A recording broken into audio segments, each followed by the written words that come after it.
ఒక గురువు ముందు గర్వం కూడా తలవంచింది. హాయ్! నేను మీ తెలుగమ్మాయి తార. దేవతలు అందరూ ఒక పెద్ద సమస్యలో పడిపోయారు. వింధ్యా పర్వతం గర్వంతో పెరిగిపోతూ లోకానికి ఉపద్రవం తెచ్చింది. అప్పుడు వాళ్ళకి ఒకే ఒక ఆశ మహర్షి అగస్త్యుడు మాత్రమే.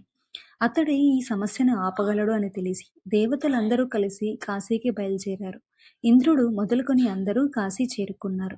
వింధ్యా పర్వతం వల్లే కదా మనకు కాశీ దర్శనం దొరికింది అని సంతోషిస్తూ విశ్వనాథుని దర్శనం చేసుకున్నారు. తర్వాత అగస్త్యుడు ఆశ్రమానికి వెళ్లారు. అగస్త్య మహర్షి వారిని ఆప్యాయంగా స్వాగతించారు. ఏమిటి ఇలా వచ్చారు అని ప్రశ్నించాడు. దేవతలు వినమ్రంగా చెప్పారు. వింధ్య పర్వతం వల్ల లోకం కష్టాల్లో ఉంది, మమ్మల్ని కాపాడండి అని అడుగుతారు. అప్పుడు అగస్త్యుడు సరే అంటారు. కానీ అతని మనసులో మాత్రం ఒక బాధ, కాశీ వదిలి వెళ్ళాలి అని. అన్నపూర్ణమ్మను చూసి, అమ్మా నీ చేతి భిక్ష వదిలి వెళ్తున్నా.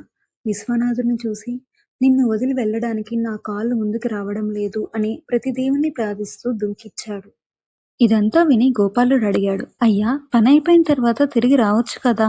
అప్పుడు మణిసిద్ధుడు అన్నాడు, ఆ జవాబు నీకు రాబోయే కథలో తెలుస్తుంది. అగస్త్యుడు లోపముద్రతో కలిసి వింధ్య పర్వతం దగ్గరకు వెళ్ళాడు.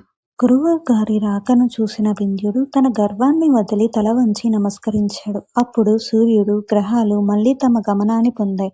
లోకానికి ఉపద్రవం తొలగింది. అప్పుడు అగస్త్యుడు అంటాడు, మేము దక్షిణ దేశానికి వెళ్తున్నాం. మేము వచ్చేదాకా నువ్వు ఇంతే వంగి ఉండాలి అని అంటాడు. అలా చెప్పి అతడు దక్షిణ దిశగా వెళ్ళిపోయాడు. కానీ మళ్ళీ కాశీ తిరిగి రాలేదు. అప్పుడు గోపాలుడు కుతూహలంగా, తర్వాత ఏమైంది?